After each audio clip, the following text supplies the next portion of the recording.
ustedes su hojita y dice el propósito del texto que Dios condenará en la eternidad a los falsos maestros que hacen creer a las personas que pueden entrar al reino de los cielos. Fíjense lo que dice aquí: sin importar que vivan continuamente para satisfacer sus deseos pecaminosos, porque engañan diciendo que la salvación ocurre tan solo por hacer una profesión de fe que busca creer en Jesús como Salvador sin la necesidad de someterse en amor y obediencia a su señorío.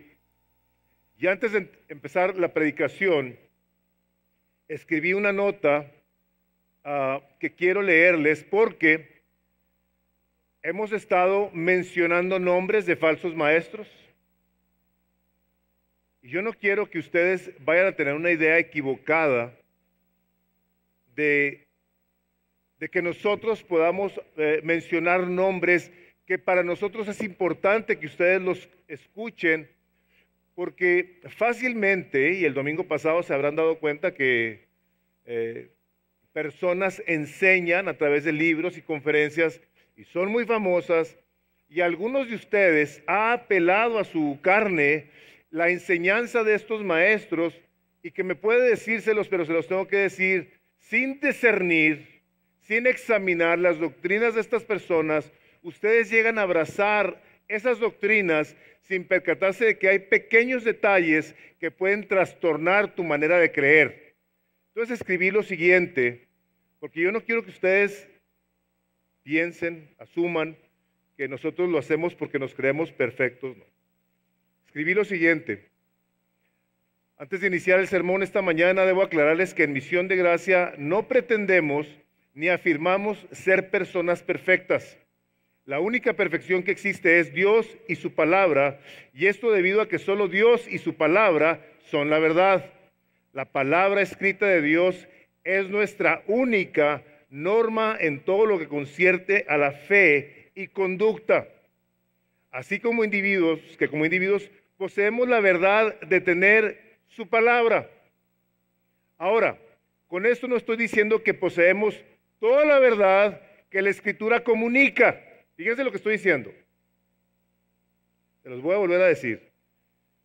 No estoy diciendo que poseemos toda la verdad que la Escritura comunica, porque hay muchas doctrinas de manera específica en la Escritura en las cuales no podemos ser dogmáticos, no podemos hacer ciertas afirmaciones, debido a que existen una gran variedad de interpretaciones, como podría ser el caso de los dones del Espíritu Santo. ¿Ok? Ya ven cómo hay confusión en ese aspecto, que si ya cesaron, que si siguen vigentes. O la doctrina de la escatología. La doctrina de la escatología tiene que ver con los eventos finales. Y la palabra de Dios tiene una serie de menciones de diferentes maneras de verse, todas ellas muy sustentables por la palabra de Dios, donde se habla que Cristo va a regresar. Y Cristo va a regresar, algunos dicen, antes de que haya una gran tribulación que va a venir sobre la tierra. Otros dicen, va a suceder durante la gran tribulación, y otros, porque está ahí el capítulo, creo es el 19 o el 21 de Apocalipsis, creo el 19 de Apocalipsis, donde parece ser que viene al final de la gran tribulación. Nosotros no podemos ser dogmáticos y decir, va a venir en este momento. No podemos, no debemos, porque la palabra de Dios sustenta diferentes posturas y en ninguna de ellas podemos afirmar que tenemos la verdad. Tenemos una postura en doctrinas de este índole, pero no podemos jactarnos de decir, tenemos la verdad, porque debemos ser humildes y reconocer que existen diferentes posturas y cada una de ellas con buenos argumentos bíblicos. Pero aclaro nuevamente, esto es solo con respecto a algunas doctrinas que incluso han sido denominadas doctrinas secundarias o terciarias. No son las primarias, las de mayor importancia. Pero la Escritura en su gran mayoría presenta de una manera clara y precisa en la gran mayoría de sus enseñanzas, en especial las demandas morales y al plan de redención en la persona de Cristo. Nos dice claramente cómo nos debemos de conducir. Por esto nuestro propósito en Misión de Gracia es enseñar la palabra de Dios lo más apegado a la intención original de sus autores originales, que fueron guiados por Dios mismo. El autor de la Biblia es Dios y tiene subautores que son los profetas, apóstoles, los maestros que fueron iluminados por el Espíritu Santo. Nuestro deseo es ser fieles a la Escritura, no a nuestras ideas o imaginaciones o aún pretensiones. ¿Qué quiero decir con esto? Nosotros no estamos tratando de predicar, usar la palabra de Dios para querer manipular, para querer inclinarlos, para querer dirigirlos a cosas que a nosotros nos parecerían bien. La idea original de Dios al darnos su palabra es darse a conocer a nosotros, revelarnos quién es, darnos a conocer qué hicimos, cuál es nuestro estado y entender nosotros por la palabra de Dios cuál es su intención al darnos su palabra. Dios habla a través de la Biblia, está lleno de partes donde nos dice, esta es la palabra de Dios. Nuestro deseo es glorificar a Dios por medio de predicar el Evangelio de Jesucristo de tal manera que nuestra conducta refleje que vivimos bajo su señorío. En otras palabras, le reconocemos como el dueño de nuestras vidas y cada uno de nosotros habremos de vivir bajo el principio de Mateo 7:19. Todo árbol que no da buen fruto es cortado y echado en el fuego, así que por sus frutos los conoceréis. El creyente verdadero se conoce por sus frutos, se conoce por su amor a Dios, se conoce por su diligencia, por su pasión por el Evangelio. Así es que quiero que quede esto bien claro, porque el hecho de que mencionemos nombres podría hacernos ver como que estos se creen muy perfectos, muy santos. No. Así es que, dicho eso, damos inicio a la predicación del día de hoy. Y les quiero leer una historia muy breve, más bien darles algunos datos que algunos de ustedes que están aquí recordarán. La utilicé esta ilustración hace ya muchos años y la quiero volver a utilizar el día de hoy porque creo que encapsula de una manera muy certera lo que el día de hoy quiero comunicar a ustedes que el Espíritu Santo quiere que sepamos. En 1982, el 29 de septiembre, María Kellerman, una joven de 12 años, en la aldea de Elk Grove, en Illinois, murió después de haberse tomado un Tylenol Extra Strength. Adam Janes, de Arlington Heights, también en Illinois, murió más tarde ese mismo día después de haber ingerido una cápsula de Extra Strength Tylenol. Para no hacerles el cuento largo, murieron 7 personas ese día por haber consumido Extra Strength Tylenol en aquellas cápsulas que algunos de ustedes a lo mejor no las conocieron, pero las cápsulas las podías separar. Eran como de plástico y las podías separar. Pues una persona malvada tomó un número de cajas y se fue a su casa, las llenó con cianuro y fue y las volvió a poner en el stand ahí en la farmacia, donde personas pensando que iban a arreglar su malestar, fueron y compraron estos Tylenols, pensando lo correcto. Tomo esto y me compongo. A la marca, producto conocido, y pierden la vida. El día de hoy sucede lo mismo con aquello que nosotros conocemos como iglesias que supuestamente predican de Dios, que te hacen creer que es la verdad de la palabra de Dios, y nosotros, en muchos casos, sin percatarnos, porque no discernimos, lógicamente el caso está extremo, ninguna persona común y corriente va a darse cuenta que se toma una pastilla de cianuro, pero nosotros sí podemos discernir si lo que estamos escuchando tiene una congruencia con la palabra de Dios. A consecuencia, Johnson & Johnson, los dueños de la compañía, cambiaron esas capsulitas, hicieron lo que el día de hoy conocemos como caplets. Ya están selladas, o sea, es una pastilla dura, tienen un sello de seguridad, cualquier alteración te dice no consumas el producto, está alterado. Tomaron medidas a la compañía Johnson & Johnson, a pesar de que le afectó de una manera muy dramática en ese momento, eventualmente debido a la seguridad que tomó para cuidar a sus clientes, sus acciones se dispararon y crecieron. Pero la cosa está que nosotros, a pesar el día de hoy de tener la mente de Cristo escrita aquí, ¿okay? Cuando ustedes leen ahí en Corintios, pues tenemos la mente de Cristo. No es que nosotros como cristianos la tengamos, no. Nosotros tenemos la mente de Cristo y está escrita. Que nosotros como creyentes tengamos la mente de Cristo escrita y no le pongamos atención. Eso es lo impresionante. Que nosotros, por no ponerle la atención debida, cuando la misma palabra nos dice que seamos gente que discierna, que se dé cuenta lo que está leyendo, que lo piense, que lo relacione con otras partes de la Escritura. La Biblia se interpreta a sí mismo, que no lo hagamos.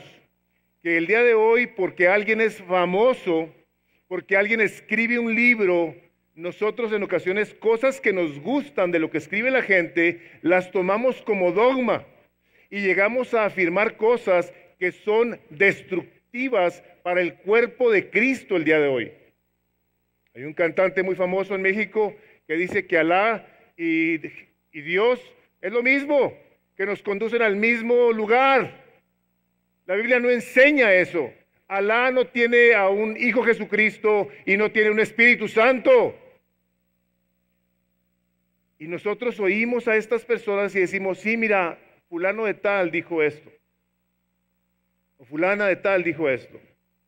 Hay una autora muy famosa de apellido White, no recuerdo su nombre en este momento, pero dice esta mujer, está cerca del presidente Trump, junto con otros pastores, y estaba leyendo que decía ella que cualquier persona, esta es una mujer que supuestamente se dice cristiana evangélica, decía ella que, ¿cómo se llama? Paula White, gracias Memo, Paula White, muy cerquita al presidente Trump.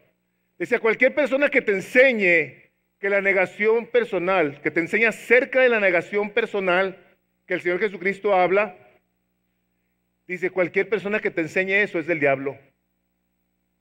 Tiene libros, da conferencias, es muy famosa.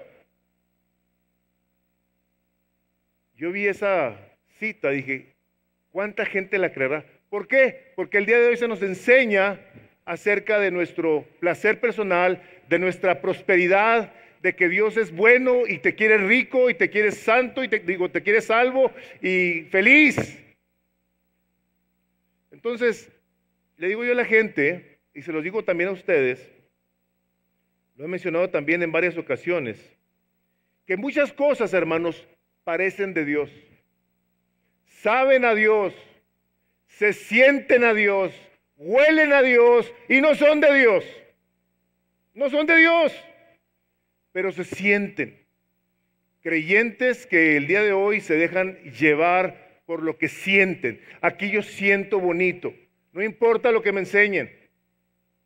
Una persona hace algunos años vino a platicar conmigo, algunas cosas no le gustó de lo que nosotros enseñamos y tomó la decisión de irse a una iglesia donde hay una doctrina que no es bíblica. Dije, prefiero irme a esa iglesia que aquí. Toda la libertad, cada quien escoge. Hermanos, el Señor Jesucristo, cuando los fariseos y los saduceos le estaban hablando de que querían ver señales, querían ver alguna demostración de las cosas de Dios, que Jesús les dijo, cuídense de la doctrina de los fariseos y de los saduceos. ¿Y saben qué me impresiona de la recomendación del Señor Jesucristo? Que les está hablando de personas muy religiosas. Estos eran los doctores de la ley, los intérpretes de la ley. Y les dice Jesús, tengan cuidado de lo que les dicen. gente que conocía la ley de memoria. Yo no sé si ustedes sepan, pero en la ley judía hay cerca de 613, 633 mandamientos. Estos hombres se los sabían. Iban a las sinagogas e iban vestidos de una manera muy presuntuosa. Hay unas batas largas y unos gorritos y una serie de cosas que los hacían sobresalir, donde ellos mismos tenían lugares preferenciales en la sinagoga. Y la gente los consultaba y les preguntaba, ¿qué quiere decir esto? ¿Qué quiere decir aquello? Y ellos les decían. ¿Y saben qué es la cosa tremenda? Que ellos llegaron a creer que por su religiosidad y por su dogmatismo, ellos tenían acceso a Dios. La otra gente no. Y nosotros tenemos, el día de hoy, esta parte de la Escritura donde nos enseña cómo puede ser uno un enemigo del Evangelio del Señor Jesucristo. ¿Cómo puede una persona estar haciendo cosas contrarias a lo que está escrito aquí? Por eso Pedro les dice, ni aun a los ángeles perdonó.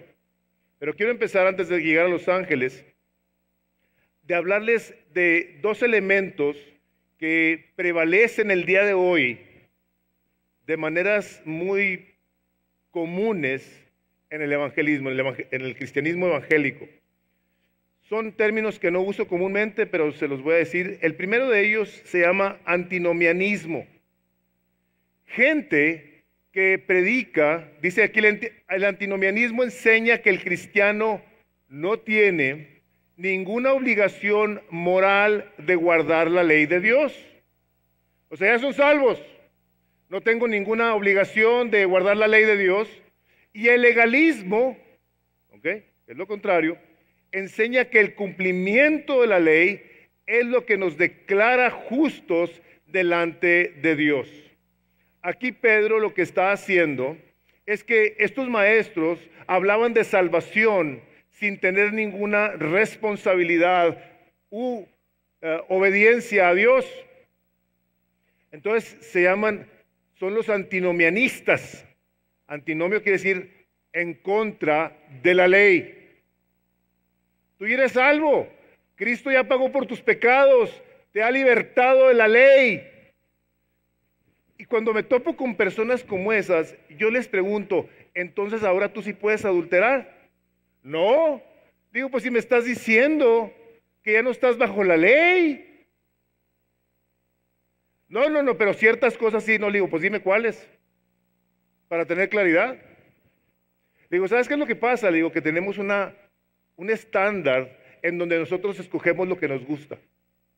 Y Dios no se dirige a nosotros de esa manera. Entonces, una persona que se conduce diciendo, tú ya eres salvo, no importa qué onda con tu vida, tú confesaste que Jesús es tu Señor, tu Salvador. Sí, ok. Están perdonados tus pecados, estás declarado justo, no importa lo que hagas. ¿Y saben qué me puede mucho de esto, hermanos? Me puede mucho que no es necesariamente que un falso maestro venga y te lo diga, sino que nosotros, en nuestra falta de diligencia, en el estudio de la palabra, nos hablemos a nosotros mismos y nos enseñemos una falsa enseñanza que nos lleva a creer que podemos hacer lo que nos da la gana. No necesitas uno de estos falsos maestros, que curiosamente los falsos maestros nunca enseñan acerca de los falsos maestros. Es una característica que tienen. Es bien curioso, no hablan de ellos. Y por otro lado, tenemos, y lo tenemos dentro de todas las iglesias, aquí hay gente así. Tenemos de los dos, antinomianistas y legalistas. No, es que tienes que hacer esto y esto y esto otro, si no te vas a ir al infierno. Ay, caray, espérate. Una cosa es que seas una persona inmadura, que estás en un proceso de transformación, como dice Filipenses 1:6, que estamos convencidos de que el que empezó la buena obra la va a perfeccionar hasta el día de Jesucristo, donde hay un verdadero arrepentimiento de tu parte, donde las cosas que tú sabes que son pecado no son de tu agrado, botan en tu corazón, botan en tu espíritu y buscas intencionalmente cómo arrepentirte de ellas. Pero decir, es que no puedo hacer esto, y no debo hacer esto otro, y esto, y sacan el libro. Yo estuve ahí, mala onda, por años. ¿Saben qué me pasó? Que me di a leer la palabra de Dios, y como creía que sabía mucho, a todos los ponía en su lugar, y era yo el peor de todos. El peor de todos era yo. Porque la palabra gracia en mi vocabulario no existía. No había entendido la gracia, la misericordia de Dios. Entonces estos falsos maestros, lo que está aquí Pedro enseñándonos, es que hay gente que te lleva a querer creer, que tú la vez que dijiste, yo quiero entregarle mi vida a Cristo. Y después de eso, ni te congregaste, ni se congregaron, ni les importó la palabra de Dios. No hubo una verdadera convicción, no hubo un cambio en sus vidas. Antes de que lo conocieran eran unos y después de que lo conocieron siguieron siendo los mismos. No checa. Cuando lees tú el capítulo 3 del Evangelio de Juan, dice, si no naces de nuevo, no puedes ver. No puedes ver, si no ves, no vas a poder caminar, no vas a poder saber a dónde vas. El Señor Jesucristo fue muy claro, muy enfático, muy específico. Sin embargo, la palabra de Dios nos dice de una manera muy clara, dice el Evangelio de Juan, vosotros sois mis amigos, dice el Señor Jesucristo, si hacéis lo que yo os mando. Me acuerdo de un grupo de rock de los 70, los Doobie Brothers, que cantaban Jesus is all right with me. Y Jesus was their friend, era su amigo. Y estos eran unos locotes, unos marihuanotes. Pero Jesus is all right with me, ahí andaba yo cantando, like Jesus. Santiago dice, el capítulo 1, dice el versículo 22, sed hacedores de la palabra y no solamente oidores. Y luego la palabra que le pone ahí el Espíritu de Dios es engañándoos a vosotros mismos. O sea, en el momento en el que nosotros tenemos el acceso por el Espíritu de Dios a entender la palabra de Dios, nos lleva a que seamos gente que le ponga atención de tal manera que lo que estamos entendiendo lo pongamos en práctica. Primera de Juan 2:3, en esto sabemos que le conocemos, si guardamos sus mandamientos. Una persona que se dice cristiana, nacida de nuevo, evangélica, que se ha bautizado, dice, si en esto sabemos que le conocemos, si guardamos sus mandamientos. El que dice yo le conozco, pero no guarda sus mandamientos, esto dice la palabra de Dios, el tal es mentiroso y la verdad no está en él. Pero el que guarda su palabra, en ese verdaderamente el amor de Dios se ha perfeccionado, por eso sabemos que estamos en él. El que dice que permanece en él debe andar como él anduvo. Más adelantito, ahí en la primera de Juan también, el capítulo 5, todo aquel que cree que Jesús es el Cristo es nacido de Dios. Todo aquel que cree que Jesús es el Cristo es nacido de Dios. Y todo aquel que ama al que le engendró, ama también al que ha sido engendrado por él. O sea, no nomás amamos a Dios, sino que amamos a los que Dios ha engendrado, al pueblo de Dios. Dice, en esto conocemos que amamos a los hijos de Dios, cuando amamos a Dios y guardamos sus mandamientos. Los falsos maestros, hermanos, quieren reinterpretar la Biblia. Le dan un sentido que ellos creen que es lo que es correcto porque ellos fueron inspirados por Dios para decir lo que están diciendo. Los que fueron inspirados por el Espíritu de Dios escribieron estos libros. 39 libros del Antiguo Testamento. 27 del Nuevo Testamento, 66 libros donde sus autores fueron inspirados por el Espíritu de Dios. No me salgas ahora con una nueva revelación. Le digo a la gente, si es nuevo, no es bueno. No es bueno. Decía A.W. Tozer, un autor que a mí me encanta, ya murió hace muchos años. La salvación, aparte de la obediencia, es desconocida en las Escrituras. Otra vez, la salvación, aparte de la obediencia, es desconocida en las Escrituras. Aparte de la obediencia, no puede haber salvación, porque la salvación sin obediencia es una imposibilidad autocontradictoria. Yo soy cristiano, pero no obedezco a Dios. Mentiroso. Mentirosa. Dios nos ha dejado su palabra y nos demanda.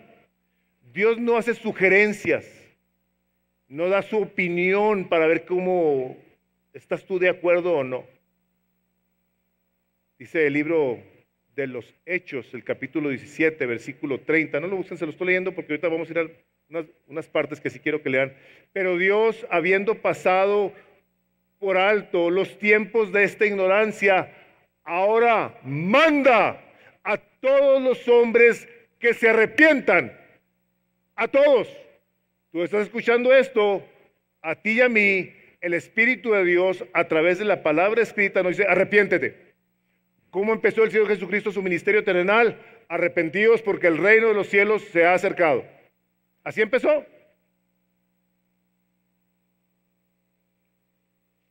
Pedro aquí nos dice que hombres se han infiltrado y es necesario tener claro que estos individuos, falsos maestros, quieren decirle a la gente que con que hagas una profesión de fe y que asistas a la iglesia, no te comprometas, ya ves cómo son de hipócritas los cristianos, no te metas mucho con ellos, vas a salir raspado.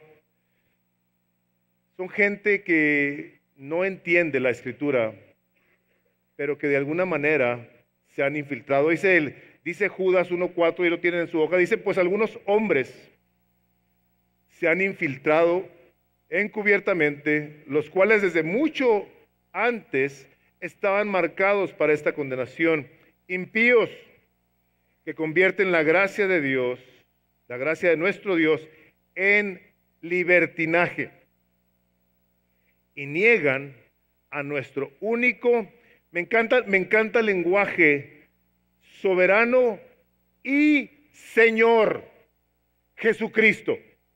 No nomás es el soberano, no, es el Señor.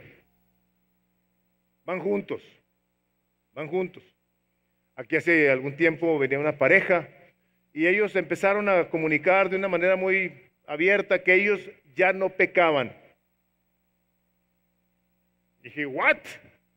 ¿Y estos de dónde salieron? A ver, preséntamelos. Dije, seguramente flotan. Y estuvimos platicando sobre esa situación. Entonces le dije yo a la persona que me comentó, ¿sabes qué? ¿Qué hago con esta situación? Le dije, por favor, abórdalos y enséñales la palabra de Dios. Vamos a ver cómo los podemos servir, etcétera, etcétera. Pero a final de cuentas tomaron la decisión de irse de misión de gracia porque ellos aquí no pecan. O sea, no pueden estar de acuerdo con esta enseñanza de la palabra de Dios. Primera de Juan 1:10, búsquele ahí, por favor. Eso sí, esas son las citas que quiero que veamos. ¿Por qué? Porque no quiero que también alguno de ustedes se quede con esa idea,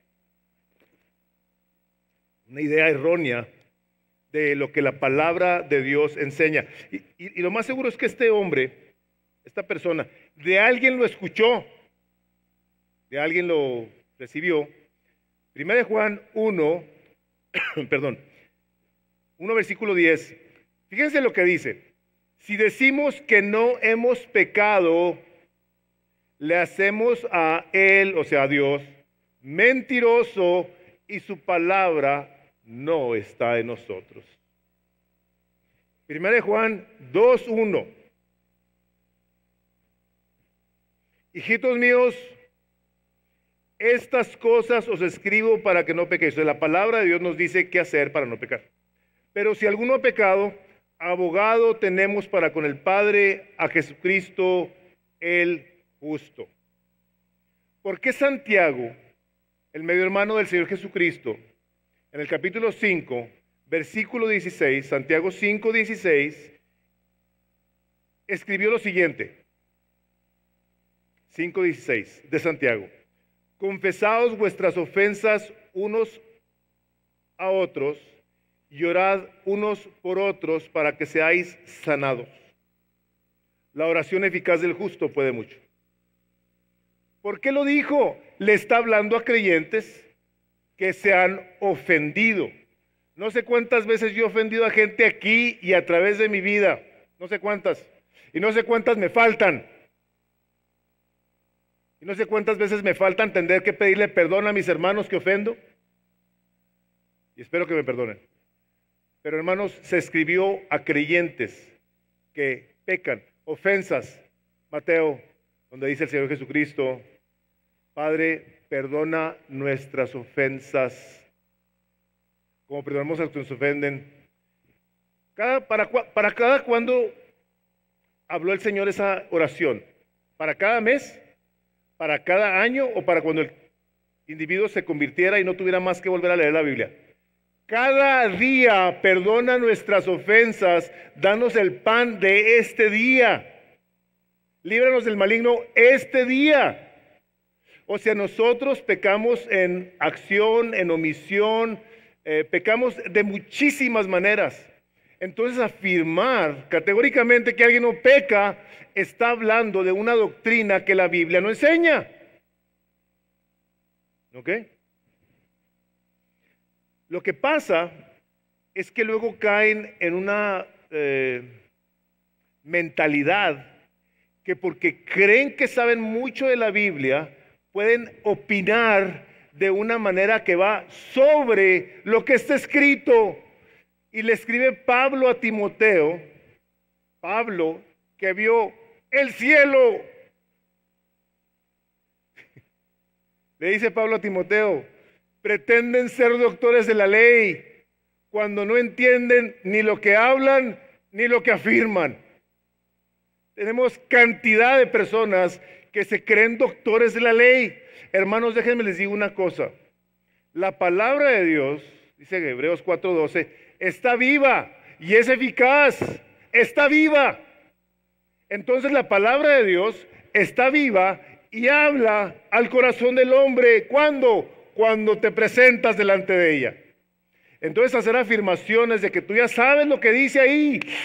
Hijo, yo no sé cuántas veces me he topado yo con versículos y unidades lógicas que quiero tener el entendimiento de aquello y luego de repente escucho a alguien alguna observación acerca del versículo y digo, wow, no me había percatado de semejante cosa. La teología, hermanos, el estudio de la palabra de Dios, que es para todo creyente, es como un agua en la que un bebito de 2 meses no se ahoga y el teólogo más inteligente nunca va a llegar a su profundidad. Nunca. Insondables son tus juicios, dice Romanos 8, tus caminos sin entender. ¿Quién entendió tu mente o quién fue tu consejero? La palabra de Dios, hermanos, llega al corazón del hombre y lo transforma. Y el no tener estas cosas claras hace que los cristianos nominales sean aquellos que piensan que serán salvos tan solo porque profesan ser cristianos, pero con su estilo de vida pecaminosa niegan a Jesús como Señor de su vida. No consideran que la Escritura dice, no todo aquel que me dice, Señor, Señor, entrará en el reino de los cielos, sino el que hace la voluntad de mi Padre que está en los cielos. Miren, nosotros con esta ilustración que trataré de darles, no vamos a poder relacionarnos correctamente. Si aquí se apareciera Jesús, caeríamos como muertos. Todos. ¿Cómo sé eso? Lea el libro de Apocalipsis donde Juan, el apóstol amado, el que se recostó sobre su pecho en la última cena, en la isla de Patmos, dice que cuando le vio, ¡pum!, cayó como muerto. Nosotros, cuando veamos a Jesucristo, si no es por la sangre de Jesús, por el Espíritu Santo de Jesús en nosotros, por la gracia con la que Dios nos ha tratado, nos moriríamos instantáneamente. Y el día que Él regrese, va a haber muchos que han oído del Evangelio, que han estado expuestos a predicaciones, a la palabra de Dios, y van a decir, Señor, Señor, sálvame. Pero su voluntad nunca la hicieron, no les importó. Quisieron poner su voluntad sobre la voluntad de Dios, ignorando la voluntad de Dios. Entonces, los falsos maestros quieren hacer que tú creas que no importa lo que hagas, porque un día expresaste fe en la persona de Jesús. Hay una congruencia, debe haber una congruencia. Jesús aquí nos lo dejó escrito, no todo el que me dice, porque una cosa es decirlo y otra cosa es creerlo de tal manera que uno reconoce entonces el señorío de Jesucristo, de tal forma que nos lleva a reconocer que Él es el que manda nuestras vidas. Él es el que nos da su palabra, su ley, sus mandamientos, sus estatutos, de tal manera que los consideramos al grado de que decimos, Señor, ayúdame por favor a ser obediente. Hermanos, los juicios divinos que aquí menciona Pedro están para volarnos la mente, como les decía la semana antepasada. El Señor Jesucristo les advirtió, les dijo, les dio ejemplos de aquella gente que se creía muy santa, muy piadosa. Y tenemos una historia en el capítulo 18 del Evangelio de Lucas, donde uno de estos fariseos, estos guardadores de la ley, dice que iban subiendo al templo y enseguida iba un pecador, iba una persona del pueblo, del vulgo, que sabía y entendía en el ejemplo que el Señor Jesucristo les está dando, que no era digno de voltear ni de levantar su cabeza, y se golpeaba su pecho y decía, ten misericordia de mí. Los golpes en el pecho, todavía no sé si algunos de ustedes ven en ocasiones las noticias, los países musulmanes muy particularmente, vemos a las mujeres golpeándose el pecho cuando pierden a uno de sus hijos, y es una muestra de un fuerte y profundo dolor.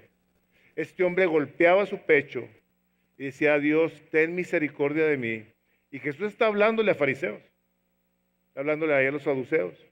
Dice, y el fariseo decía a Dios, te doy gracias que no soy como este pecador, como este injusto. Yo te doy diezmo de todo lo que gano. Ayuno 2 veces a la semana. O sea, el hombre jactándose de su espiritualidad falsa, de pensar y de creer que él tenía una postura donde le decía a Dios, pero no le decía a Dios, Jesús dice, hablando consigo mismo, dice Lucas 18. Él se estaba diciendo, te doy gracias que no soy como este pagano. O sea, ¿saben qué es la cosa terrible? Que así nos hablamos muchos y nos decimos cosas que nos llegan a hacer creer que sí somos muy santos y muy piadosos. Pero dice, quiero decirles que este fariseo no bajó justificado y este sí. Porque este estaba arrepentido. Dice el Salmo 51 que al corazón contrito y humillado no desprecias tú, oh Dios. un corazón que está arrepentido, que está triste por lo que ha hecho. Es una persona que recibe la misericordia de Dios. Y aquí no sé si se fijaron cómo empieza. Porque si no perdonó a los ángeles. A los ángeles.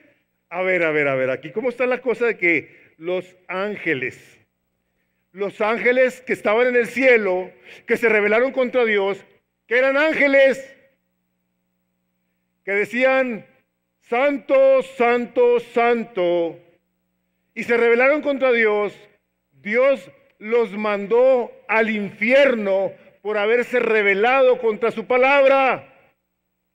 Y la pregunta es esta, ¿y tú quién te crees que eres? ¿Qué hemos creído que somos? A los ángeles no los perdonó. Estaban en el cielo.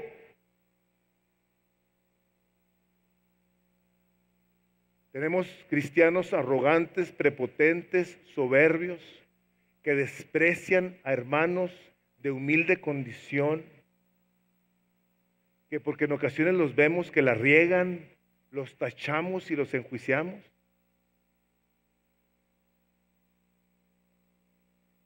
Dice, si no perdonó a los ángeles que pecaron, sino que arrojándolos al infierno. Los ángeles, por su estatus, seguramente creyeron que a ellos no les iba a pasar nada. Nosotros, hermanos, somos instruidos por la palabra de Dios en que seamos humildes, temerosos de Dios. Pero los falsos maestros, dice el doctor John MacArthur, los falsos maestros se continuarán esforzando por hacer el pecado menos ofensivo. No, está bien que tengas ahí tus noviecitas, no pasa nada, que tú te des tu escapadita, mujer. El cielo menos atractivo, el infierno menos horrífico y el evangelio menos urgente.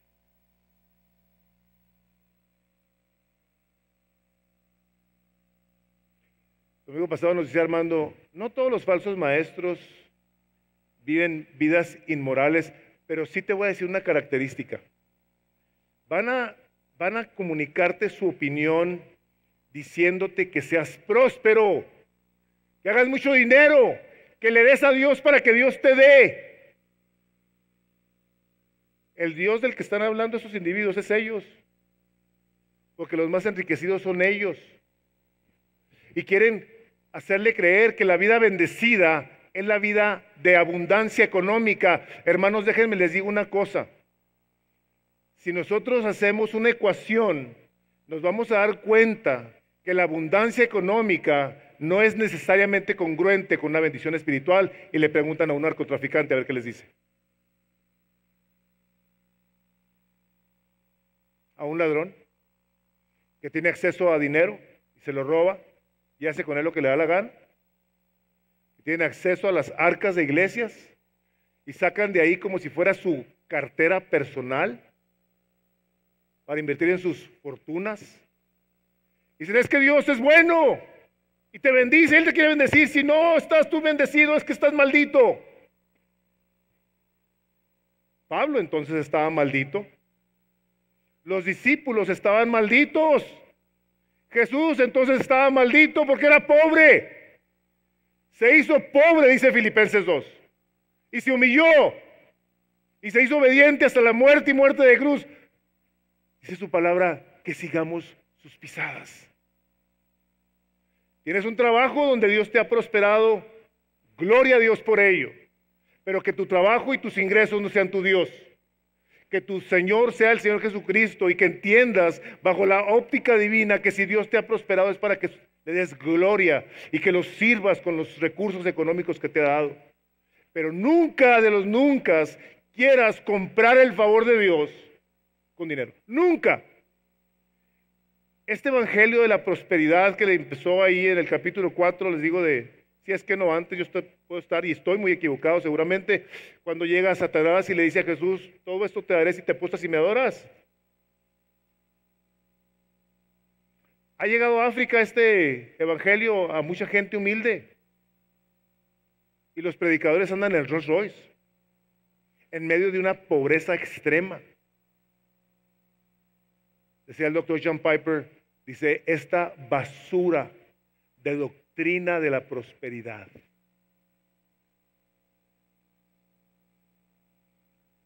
Tenemos que tener cuidado, hermanos, con nuestra manera de conducirnos. Porque estos falsos maestros, dice ahí en el capítulo 2 de Pedro, donde están ustedes ahí, dice en el versículo 19, les prometen libertad. Tú haz esto y vas a ver cómo vas a ser bendecido también tú y próspero, y rico y sano. Y si estás enfermo es porque algún pecado hiciste. Y no ven la palabra de Dios que dice, Señor, este pecó o sus padres, ni este ni sus padres, les dice el Señor Jesucristo, sino para la gloria de Dios es su enfermedad. Hermanos, ¿cuántos creyentes hemos visto, creyentes genuinos, que han muerto de cáncer? Que han muerto en accidentes terribles. ¿Estaba Dios enojado con ellos? De ninguna manera. Mi embrión vieron tus ojos y luego fueron formadas todas aquellas sin faltar una sola de ellas, dice el Salmo. Una sola de ellas. En tu libro estaban escritas de mi vida todas aquellas cosas sin faltar una sola de ellas. Capítulo 3 del libro de Eclesiastés, tiempo de nacer, tiempo de morir, el versículo 11 que dice, Dios lo hizo hermoso todo en su tiempo. La manera, hermanos, es irrelevante. Porque si es relevante, entonces los mártires que fueron puestos en una estaca y los quemaron vivos, estaban malditos. Y por el evangelio, esa gente estuvo dispuesta a perderlo todo. Y estos falsos maestros que el día de hoy enseñan tanta cochinada, hay gente que sin ningún tipo de discernimiento les cree.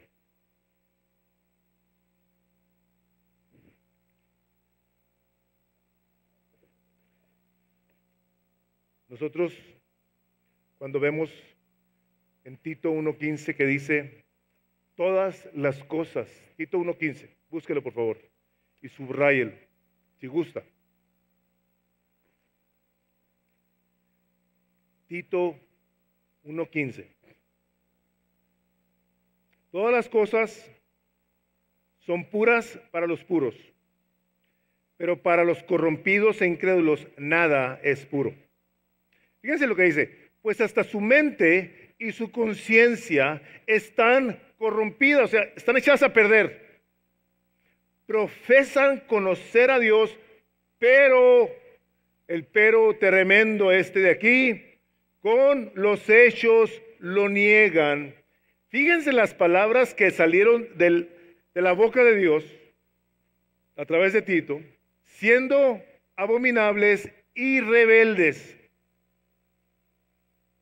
reprobados en cuanto a toda buena obra. Están reprobados y esto por Dios. Sinónimos de estar reprobados es estar eliminados, es estar censurados, es estar tachados. Y la importancia que Pedro le da aquí a la carta acerca del juicio de los ángeles y del mundo antiguo que pereció bajo el agua, ¿saben por qué es tan importante para nosotros, hermanos? Porque va a haber un día de juicio final. Un día vas a estar enfrente del Creador del cielo y la tierra. Aunque si tú estás aquí porque ya te tenían harto de que te invitaran y no crees en Dios, eso no niega su existencia. Tú vas a estar enfrente de Dios y vas a dar cuenta de tu vida. ¿Ok? Vas a dar cuenta de tu vida. Decía Charles Spurgeon lo siguiente en cuanto a la manera que estos individuos quieren que la gente crea y se conduzca. Desearía que los santos, estas citas me impresionó, no están en sus notas, pero dice, desearía que los santos se aferraran a Cristo con la mitad de seriedad que los pecadores se aferran al diablo. Si estuviéramos tan dispuestos a sufrir por Dios como algunos están dispuestos a sufrir por sus lujurias, ¿qué perseverancia y celos serían vistos en todos los bandos? En otras palabras, en todas partes. Si los santos nos aferráramos a Cristo, hermanos, todo el mundo se daría cuenta. Sigue diciendo el mismo. Dice, recibamos una advertencia primero contra el engaño del pecado, porque quien quiera que seamos, fíjense lo que dice, quien quiera que seamos, nunca podremos considerar que debido a nuestra posición o nuestra condición, si eres el pastor, o como algunos individuos ahora manejan conceptos como es el pastor de los pastores o el apóstol de los apóstoles, ahora ya hay esas categorías. Y alguien me dijo de una categoría nueva que manejan por ahí, que la verdad que ni me acuerdo, pero son apóstoles de apóstoles el día de hoy. Debido a nuestra posición o condición seremos libres de los asaltos del pecado o incluso seguro de no ser vencidos por él.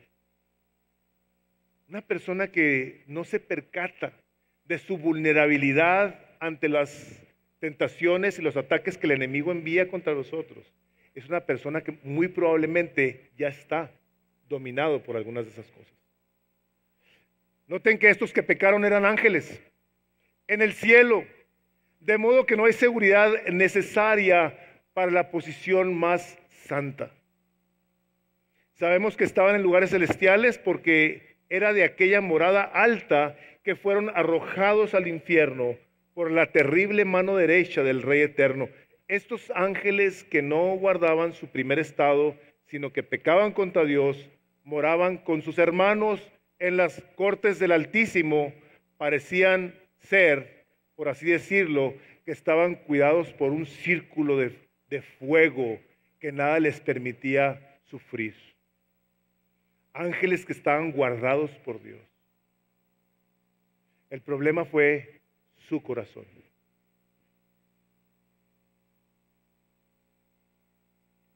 Hermanos, cuando la palabra nos habla acerca de la misericordia del Evangelio, nos permite ver cómo el mundo antiguo fue destruido por un diluvio del cual Noé, por 120 años, que le estaba predicando a la gente de aquel entonces, que se cree que eran muchos millones de personas, no únicamente no le creyeron, se burlaban de Noé, se burlaban de él.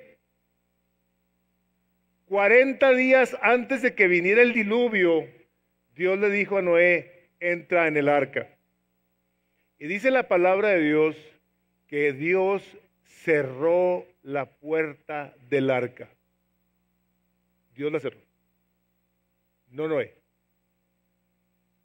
Ustedes se podrán imaginar a la hora que se abren las compuertas del fondo del mar, porque así dice, las fuentes de las profundidades se abrieron, de abajo de la tierra empezó a salir agua, y luego se abrieron las ventanas del cielo y empezó a caer agua, y empezaron a ver, hermanos, aquí que en el 2006 fue cuando cayó el aguacero.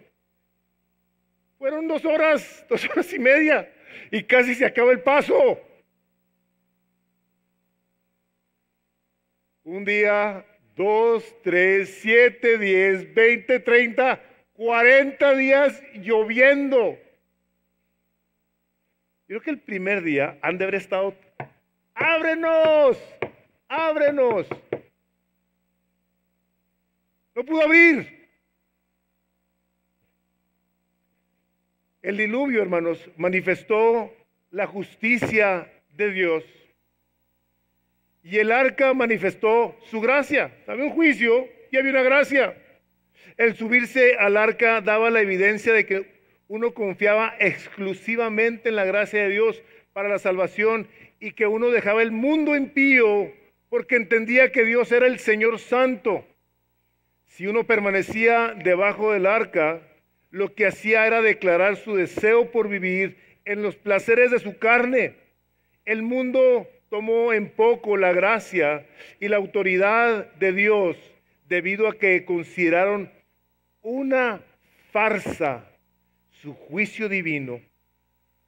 Y para su sorpresa, el mundo fue reducido de millones de personas a tan solo 8 que sí respondieron a la gracia y autoridad de Dios.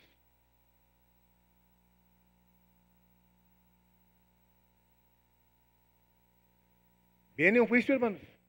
Viene el regreso del Señor Jesucristo. ¿Y cuánta gente estará el día de hoy? Pasaron 2000 años. Esto no es cierto.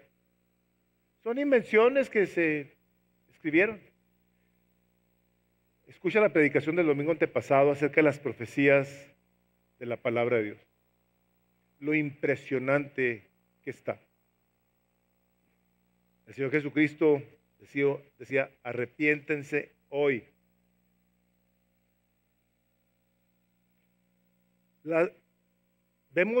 Vemos cómo llegaron ángeles a anunciar a Lot en Sodoma y Gomorra, o sea, sal de aquí porque Dios la va a destruir. Sal de aquí. Y Lot y su familia hicieron caso. Lot batallaba en su corazón con pecados que había en Sodoma y Gomorra. Pero su corazón ya no vivía ahí de manera permanente. La persona que ha confiado en Cristo para salvación podía sostener una batalla contra el pecado, pero jamás desearía vivir como residente en la ciudad del pecado. Este hombre a quien Dios le llama justo Lot, veía la conducta nefanda de estos individuos. Dice que se afligía su alma, le podía en su corazón el dolor de ver a esta gente pecando. Era una perversidad tremenda en Sodoma y Gomorra, y en el principio, cuando dice ahí de Noé, dice que todos los pensamientos de los hombres eran únicamente hacia el mal. Únicamente. Pero Lot batallaba, sufría. La pregunta es, ¿tú batallas? ¿Hay cosas aquí en tu entorno que te duelan? ¿Que te duela ver el pecado de alguien más o el tuyo mismo? Y diga, Señor, por favor, perdóname, Dios, que me duela ofenderte. Que tu muerte en la cruz para mí sea santa. Que ahí en la cruz, Jesús, tú pagaste por mis pecados para que yo pudiera vivir libre de ellos. Y no que venga el día de hoy y alguien me diga, no le hace que peques, no pasa nada. Tú ya eres salvo. Es una mentira que se está cocinando en lo profundo del infierno para que llegue a tus oídos. Eso es lo que es. Que no importa lo que tú hagas, es una mentira que viene de Satanás. Ya lo hemos visto, hemos considerado los versículos. Hermanos, pero sabe Dios librar a los justos. Sabe Dios librarlos. Vemos aquí como un verdadero creyente de lo que habla aquí Pedro en la última parte de lo que estamos viendo el día de hoy. Vuélvase al capítulo 2 de la segunda de Pedro.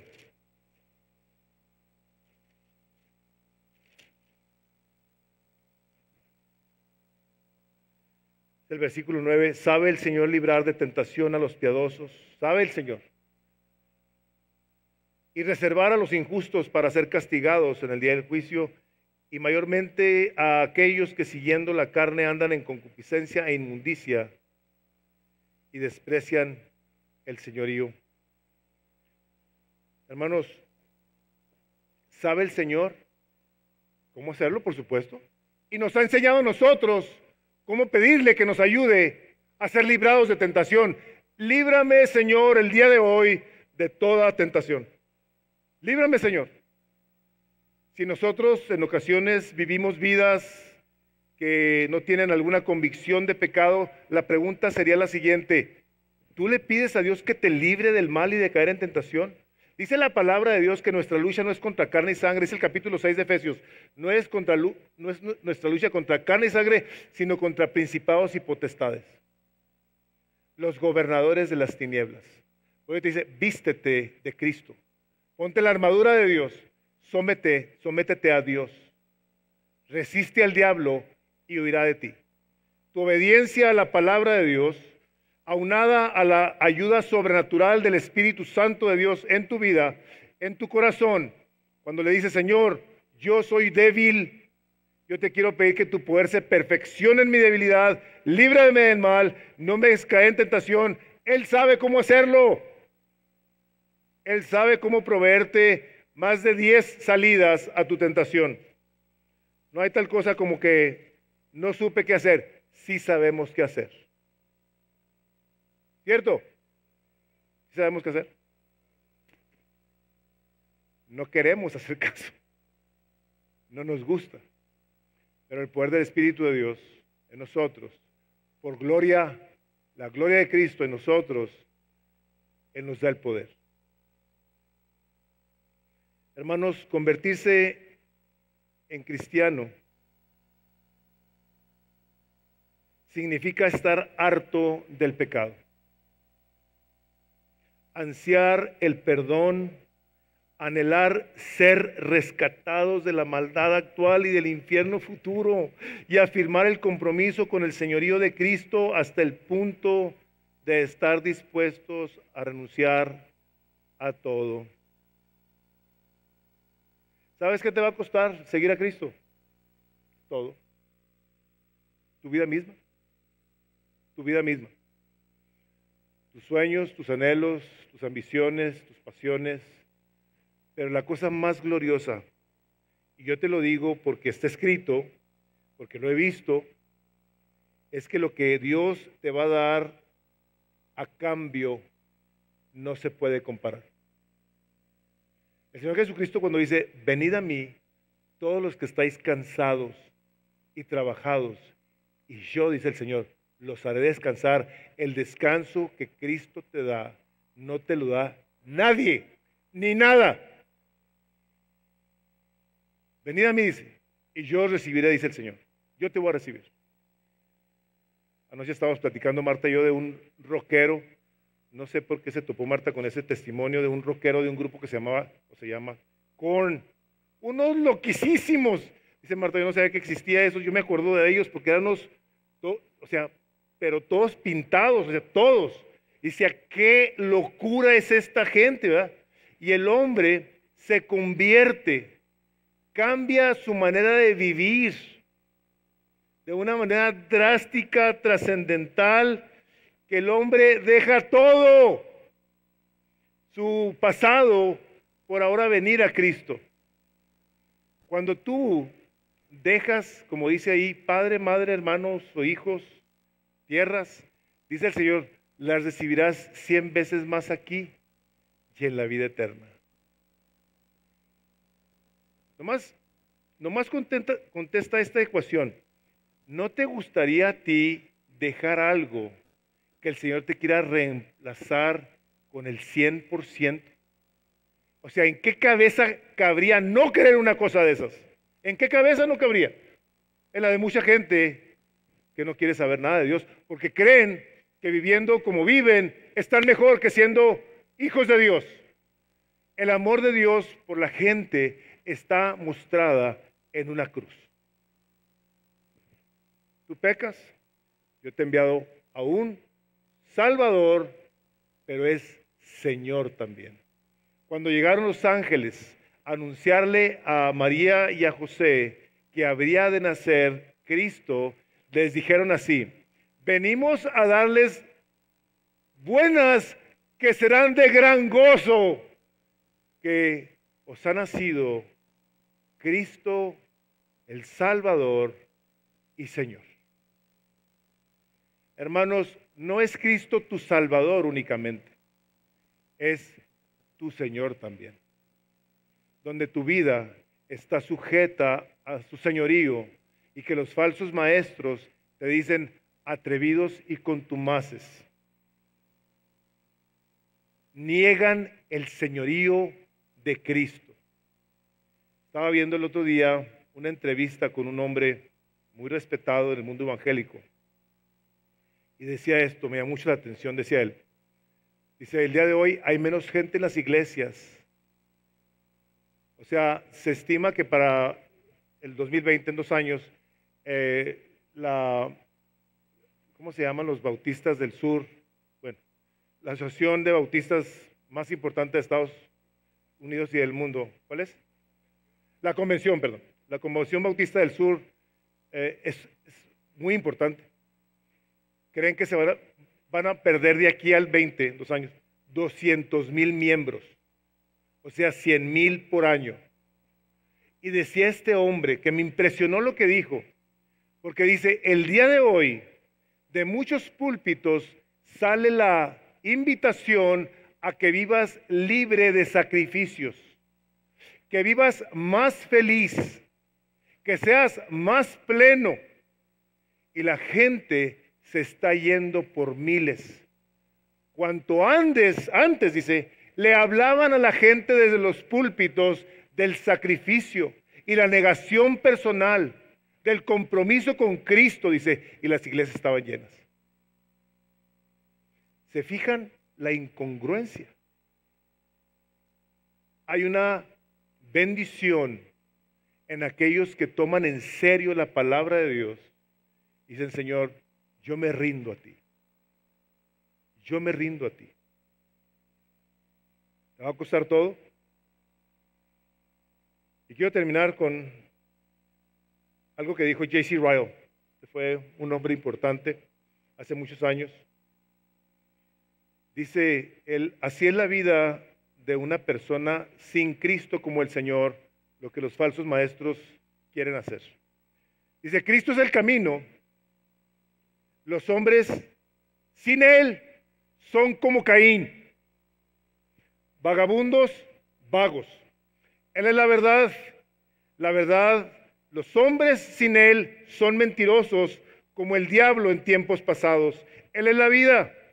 Los hombres sin Él están muertos en sus pecados y en sus delitos. Él es la luz. Los hombres sin Él están en la oscuridad y van y no saben a dónde. Él es la vid. Los hombres que no están en Él son como ramas marchitas preparadas para el fuego. Él es la roca.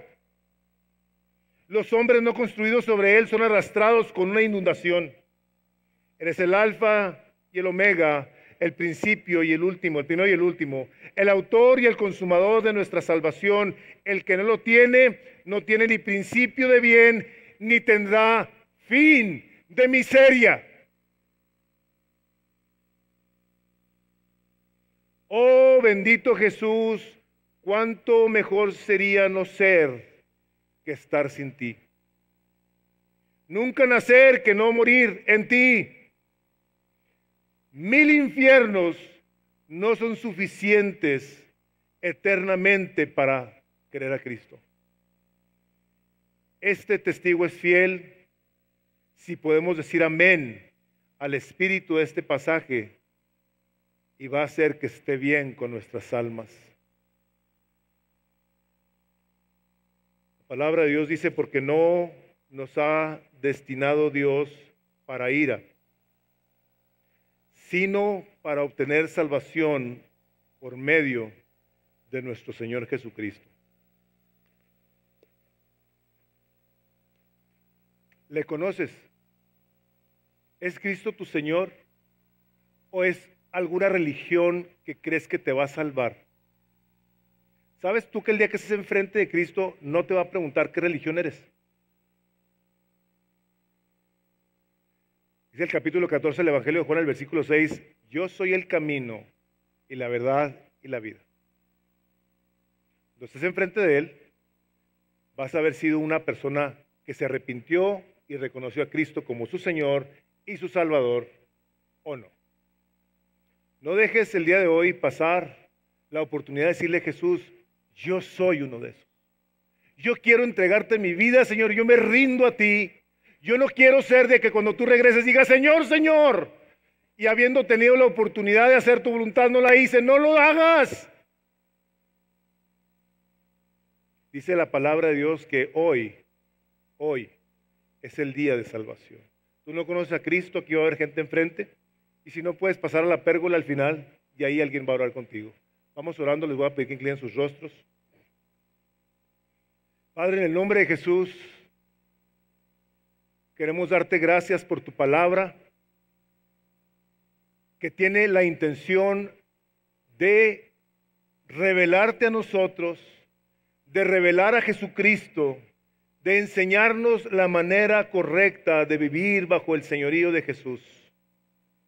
Venimos nosotros el día de hoy necesitados de ti, necesitados de que tu Espíritu Santo nos siga iluminando, nos siga abriendo el entendimiento para ver y obedecer tu palabra de tal manera que tu señorío en nosotros sea visible.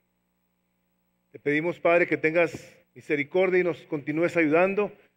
Y te damos gracias por el día de hoy. Lo ponemos en tus manos y te damos gracias por tu presencia entre nosotros, por habernos permitido, y nada más por la sangre de Jesús, de haber cantado los cantos que cantamos, de habernos deleitado en tu presencia, lo cual queremos ser todos los días de nuestras vidas, porque lo pedimos en el nombre de Jesús. Amén.